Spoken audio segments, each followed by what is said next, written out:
If you're interested in going to Martha's Vineyard or you've already been to the Vineyard, then you probably know it is not a cheap trip. I just went on my 6th trip to the Vineyard this year. I go with my group of girlfriends. It is an amazing time. I absolutely love spending time on the Vineyard. We spend an entire week, we rent a house, we do all of the things. But I was actually laid off from my corporate 9-to-5 job last year, so I've been more intentional about tracking all of my expenses. Especially when it comes to traveling. Traveling is all I ever want to do. Even when I was working, I knew all of my money went to traveling. And so I'm just trying to be more mindful about all of the costs associated with my trip so that I can better plan for the future, because the traveling is not going to stop, but the budgeting needs to be in place. So in this video, I'm breaking down the real cost of spending an entire week on the Vineyard. Hello there, welcome back to my channel. If you are new here, my name is Dominique. I'm a native New Yorker. I absolutely love to travel, and I bring you along with me as I explore New York City as well as all of my travels abroad. So I'm gonna get right to it. I spent $2,914 on the Vineyard this year. That number is not so surprising to me. To be honest, I thought it might have been a little bit more than that. So not super mad at it, but also at the end of this video, we'll talk about ways to save a little bit of money when you're planning a trip to the Vineyard. But first, I'm going to go through every single category of my spending. I have everything organized here on my MacBook, so I might be looking down a little bit. But first, I do want to just give you a little bit of context. So as I mentioned, I go every single year. I go with my group of girlfriends. This year, we were a group of 4. We rent a house, we buy groceries, we eat out, we do a catamaran tour, we hit up the museums.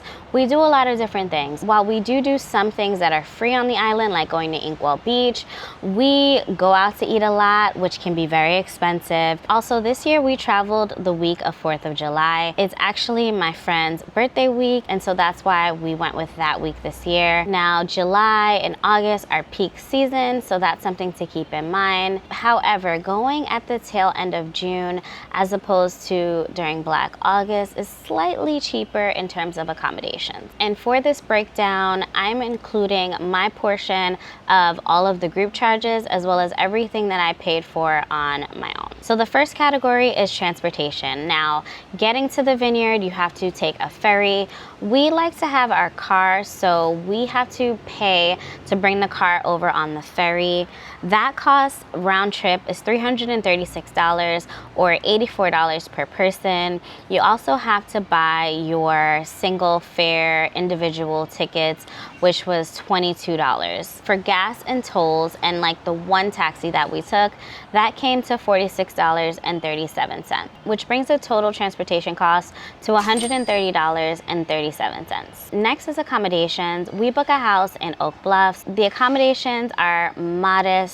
We're not staying in a house with a pool, but it's a great house. We love it. We rent it every single year, and it's a decent walk into like the middle of Bluffs. It's like a 10-15-ish minute walk, and we are very happy with the house. For this year, the rental was $4,800 for 7 nights, and that came to $1,200 split 4 ways. The house actually accommodates 8.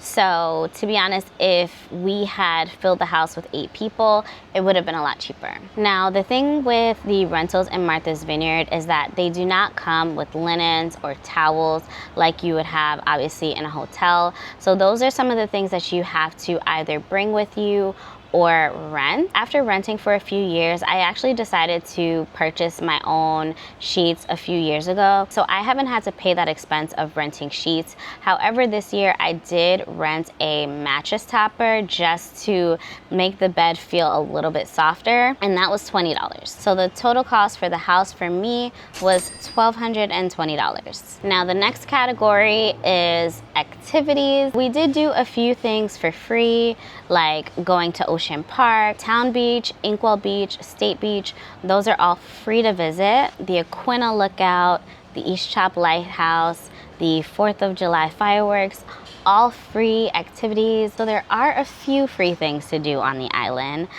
but in terms of the things that we actually paid for, We rent a bike for the week, and that is $129.72. Now, I definitely need to get better at riding the bike more days. This year I only ended up biking for one day, so I didn't really get too much I didn't get any bang for my buck. But in the future, I'm definitely gonna make sure that I try to get the most out of my bike rental. It definitely comes in handy when you just want to get a little bit of exercise, or if you just like want a nice quiet moment to yourself. It's really nice and pleasant to just do a bike ride to like the East Chop Lighthouse, for example. So I definitely like having the bike, and I don't think I'm gonna stop renting, but I'm definitely gonna try to make sure to use the bike more often. This year we did the African American Heritage Trail for the second time. We did the 2.5-hour tour of Oak Bluffs and Edgartown, and that was $85. We also went to the Aquinnah Cultural Center, which is a house museum that talks about the indigenous Wampanoag tribe, and it was a really great experience. It was only $10. We rent a catamaran and do a 2-hour catamaran ride. This year, with the amount of people in our group, it was $145 per person. 4th of July week, there are definitely events going on. My friends went to an event that I didn't end up going to because the ticket prices were astronomical. It was like $160, and I didn't want to spend that. However, we did go to Nomans, and the cover charge was only $10. We also do a day trip to Nantucket. The total cost for that day was $169, and that breaks down into the cost of the ferry, which is $94. We had breakfast at this amazing restaurant we always go to, Lemon Press, and that was $49.40. We get appetizers, we have brunch, we have mimosas and coffee, so it's not cheap. And then we also go to Cape Cod Winery and grab some things to eat and drinks as well. So that was an additional $16. I also did a little bit of shopping. So I always go into C'est La Vie and I grab a sweater. So this year the sweater was $55.83. And when we were in Nantucket, I did grab a cute little keychain, which was only $20. So the total cost of activities for me was $624.55. So the last category and the largest expense by far was food and drink. We definitely ate out a lot. For eating out, I spent a total of $804.05. I'm not gonna go line by line for this, but I will point out some of my favorites. Like Nancy's, I spent $49.98 on the first day for a lobster roll and some fried calamari. Breakfast at Biscuits on day 2 was $35.92, and this is with having an entree, a juice, a coffee. I don't think I had a mimosa that day, but that is what factors into that cost. Breakfast at Edgartown Diner was $43.97. Now, if you watched my vlog, you know that the lobster roll at Lookout Tavern was $45, but the total cost of having lunch there that day was $96.16 because we also had an appetizer and a drink. We had dinner at 9 Craft Kitchen for my friend's birthday, and the food was a 10 out of 10. Obviously, for a birthday dinner, you're going to be ordering a lot. We order a lot of appetizers to share and several rounds of drinks. So dinner that night was $190. We also went to Black Joy Kitchen, which was $120, and also Alchemy, which was a first for us this year, but really good. That's in Edgartown. That was $145. We also always do a grocery and liquor run for the house. We like to cook breakfast a few days a week. We also will grill or like cook dinner 1 or 2 nights as well to just cut down on the expenses for eating out. And then also doing a liquor run on mainland instead of trying to buy alcohol on the island. It cuts down the expenses a little bit for us in terms of pre-gaming. We also do a catamaran ride and we have to bring our own alcohol. We do grab groceries on the island, so it is a little bit more expensive than it would be if we were to get groceries on the mainland. And this year the cost for groceries and liquor was $67.44 per person. So the total for eating out and groceries was $871.49. So again, in total, the cost for transportation, accommodations, activities, food and drink came to $2,913.85. Looking at that number, it really does not feel crazy to me.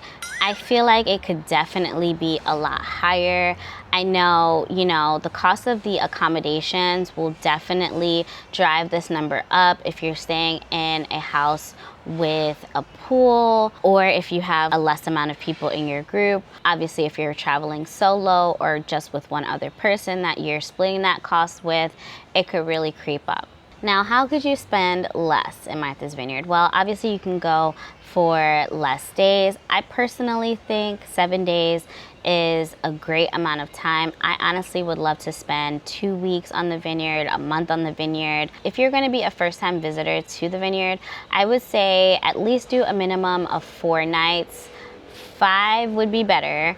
But obviously if you're looking to spend less, you can go for less days. You can also go in either June or September when the prices in terms of accommodations will be a bit cheaper. It will be less crowded, but if you are going to be in community with other people, that is honestly a trade-off that you're going to have there. You also don't have to bring your car over on the ferry. If you're, for example, planning to stay in Oak Bluffs, it is really walkable. There's also a free bus system on the island. There's also Uber and Lyft as well. So having a car is not imperative. But I personally feel like if you want to explore and see more towns, there are 6 towns in Martha's Vineyard. If you want to be able to explore and see more towns, having a car is definitely a plus and a necessity for me and my group.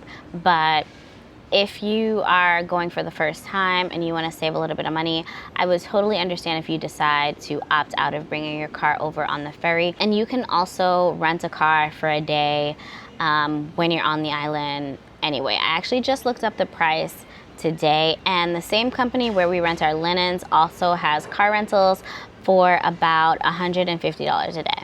And then lastly, don't wait till the last minute. If you saw my planning video, then you know that I recommend planning this trip a year in advance. And so booking your accommodations earlier will mean that you're not going to see a surge in pricing at the last minute. So that's also a way that you can manage the costs as well. So that's all the info I got for you today. If my final cost was shocking to you, please let me know in the comments. I'm really interested to see how this compares maybe to what you've spent in Martha's Vineyard or what you were expecting to maybe budget for. And I hope this video was helpful, whether or not you've been to Martha's Vineyard or you're planning to go to Martha's Vineyard. I hope that me sharing this information has been helpful. It's definitely been helpful for me to just level set and know how to plan for next year. So thank you for watching, and I'll see you in the next video.